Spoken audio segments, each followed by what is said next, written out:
I have no idea if this is going to make it onto youtube.com, but if it does, I'll be very happy. If it doesn't, I guess we'll never know. It's been a long time since I made a YouTube video, and like I said last time I didn't make a YouTube video for ages, it's because I go to university and that university is kicking my ass. So, yeah. Currently I am at home. It is like 30 degrees today. It is a gorgeous sunny spring day and I am in my house waiting for a locksmith to come back.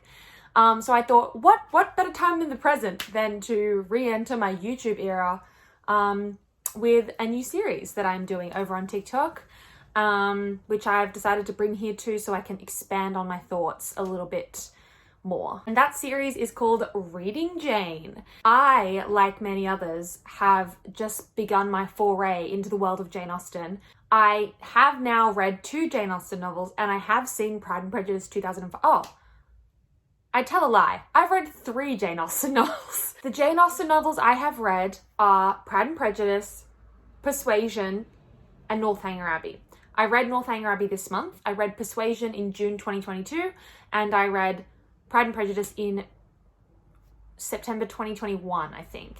But for today's video, we will be talking about Pride and Prejudice, which was the first Jane Austen novel I ever read. It was actually the first Jane Austen piece of media I ever entertained because I hadn't even seen the movies before. It's been a long time since I made a YouTube video, so forgive me if I'm a little rusty, but we're just gonna hop straight in by talking about the woman herself, Pride and Prejudice. It is a truth universally acknowledged that a man in possession of a good fortune must be in want of a wife. That is the first line of this epic book. If you don't know what Pride and Prejudice is about, in a broad sense, it's about like human complexity and emotion and love, but in a more focused sense, it is about the Bennet family as they navigate the prospect of some of the daughters getting married to new residents in where they live, which I think is Bath. I actually don't remember, but usually they're set in Bath because Jane Austen lived in Bath, but she hated Bath. But Netherfield Park is where Mr. Bingley lives, and Mr. Darcy is staying, and those are 2 eligible bachelors. Or maybe not, but you'll have to read and find out. 2 of the Bennet sisters in particular become the interest of those men, and the Bennet family as a whole have their lives kind of changed and altered by these men and their interest in the daughters. Specifically Mr. Bingley. If Mr. Bingley hadn't been interested in Jane, then none of the other plot would have happened. And there's also Mr. Collins, who sucks, and there's fucking what's-his-face, who is the worst. What's Wickham? And there's also Mr. Wickham, who sucks. So basically, it's just a book about kind of shitty men and awesome women. So yeah. When I first read Pride and Prejudice, I did not really like it. And that was because I was really in my like romance novel bag and I just hadn't been critically engaging with books. I hadn't really read a classic since like my HSC, and I just didn't really understand what was going on. And I did finish it and I did like it, but I just didn't appreciate it. And then I reread it via audiobook, and the audiobook, or the one I listened to at least, was narrated by Rosamund Pike, and I was like, I love this. Like, I love this so much. But yeah, so that was a really enjoyable experience. So basically my thoughts after those 2 rereads are going to be kind of summed up by this. Overall, I think Pride and Prejudice is a really important novel. I think it is a classic for a reason, and I think it is Jane Austen's most famous work for a reason as well, and that is kind of the very joyous nature of the love story. I think it kind of is like a defies all odds, like it's her version of the Star-Crossed Lovers. Whilst she does have other stories and love stories that seem to kind of fit into that trope more, I think Pride and Prejudice has kind of been sustained throughout time because of its like iconic status. It's an icon. She's the legend and she is the moment, and unfortunately we just can't deny that. All in all, she kind of only churned out bangers, you know? So since I read Pride and Prejudice twice and now I've seen the movie, I think I have a better grip on it. I also just studied it in a class at university, an adaptations class, and I also just wrote a short story about it, about Jane Bennet. And so I think I've got a much better handle on it, but for the purposes of this series, we're going to be mostly going in the order that I read them. So yeah, when I do reread Persuasion, we will discuss that one. So on to the book. I really like Pride and Prejudice. I find Lizzie to be a really excellent heroine, one of Jane's best heroines. I find Mr. Darcy to be one of her best heroes and love interests, and I think his perplexing, counterintuitive kind of juxtaposing nature is one of the reasons he's such an interesting love interest, especially for Lizzie. I love how they're both grumpy. Like, there's no grumpy sunshine, there's no like nothing like that. Lizzie loves her family, Mr. Darcy loves his family, and they really are paired very well. They're crafted very well, especially in the book. I think it comes across in the movie really beautifully, but I haven't seen the BBC miniseries, by the way, but I have seen the 2005 movie, but only after reading the book. But yeah, I do think it comes across really beautifully, and I really have enjoyed their love story. I've enjoyed it in every iteration I've experienced it in. I think one of the kind of unspoken of, or less spoken of, or underrated, I guess, elements of Pride and Prejudice is the gossip and the drama. The absolute tomfoolery that is going on between the Bennet sisters is one of my favorite things. It's very reminiscent for me of the March sisters, like the bickering and the like bitching, and it's just so fun. Like, it's such a fun portrayal of sisters, and I honestly feel like for me it kind of resonates in my worldview more than the March sisters, because the March sisters are so American.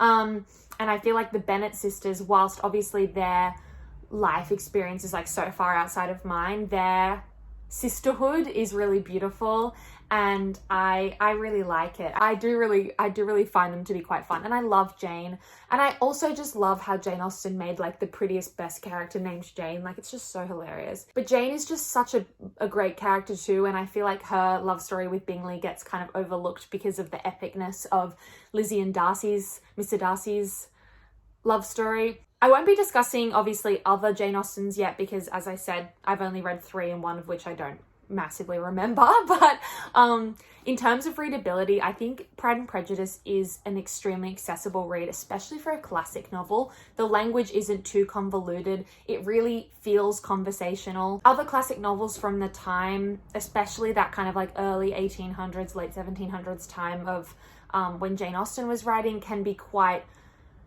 like, I hesitate to use the word frivolous, because I don't think the writing is frivolous in itself. I just think that sometimes they were pretentious for the sake of pretentiousness. Or maybe that's just because I didn't live in that time period and I don't know what people were like. But like some classic novels, cough cough Frankenstein, they can just feel like a mountain that you're like, you are Sisyphus, you're pushing the boulder up the mountain, and you're just being weighed down by like the most crazy metaphors.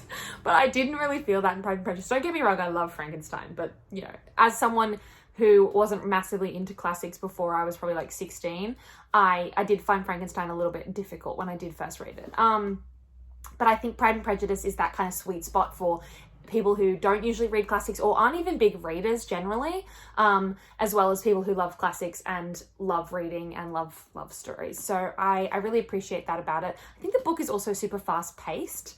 The first time I read it, I remember thinking that I was annoyed that there was like no romance until about chapter 35, I think. Yeah, I think it's chapter 35 when Darcy makes his first proclamation of love, or he asks for Lizzie's hand in marriage. And I think that was because at the time I was kind of reading from this like capital R romance tinted glasses. I was such a romance book person at the time. I was consuming those romance novels. I was like reading like 30 a month. Like I was consuming them like crazy. I think I must have read this just after lockdown in 2021. I think in that first time I read it, I was expecting more of this epic romance between them.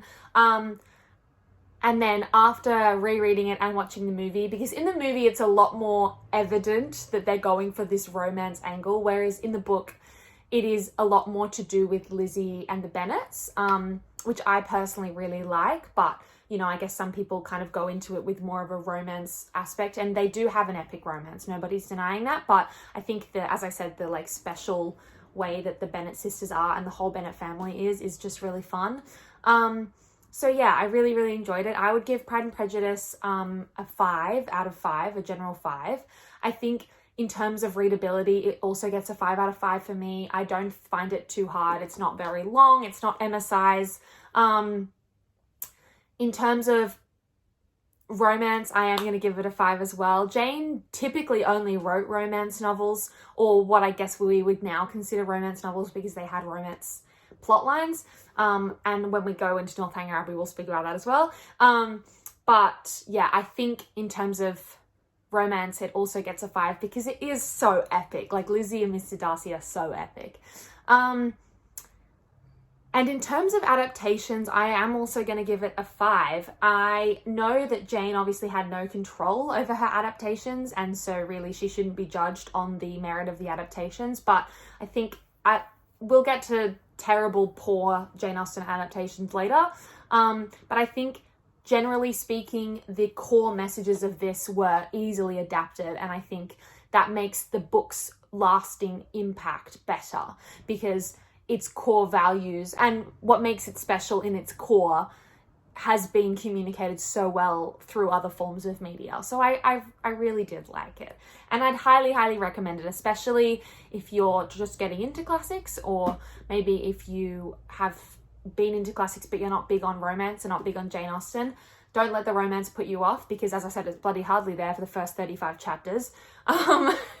But I do really like, I really like that about it. I think a lot of people will be like, it's the ultimate romance, but it does have a lot of other things about it. Not that that means romance, can't stand on its own. I just mean that sometimes we are, as a society, inclined to reduce art that women make to like how it relates to men. And I think that Pride and Prejudice is a good example of it being spoken about in the way it relates to the love story and how it relates to men, and not so much in the way that the women are kind of pivotal, especially like the Mrs. Bennet, the Bennet's sister's mum.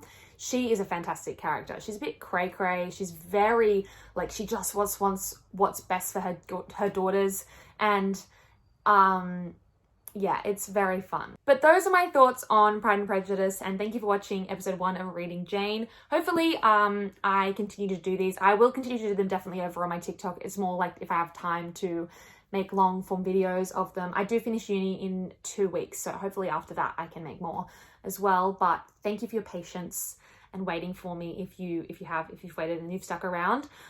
If you've read Pride and Prejudice, I'd love to know your thoughts, especially if you didn't really like it. I'd love to know if there are many people out there that aren't big fans of it, or actually I would love to know what your favorite Jane Austen novel is, and if there's anything else you'd like to see from me in the future, because I do really like making YouTube videos, because I like talking and I like listening to the sound of my own voice.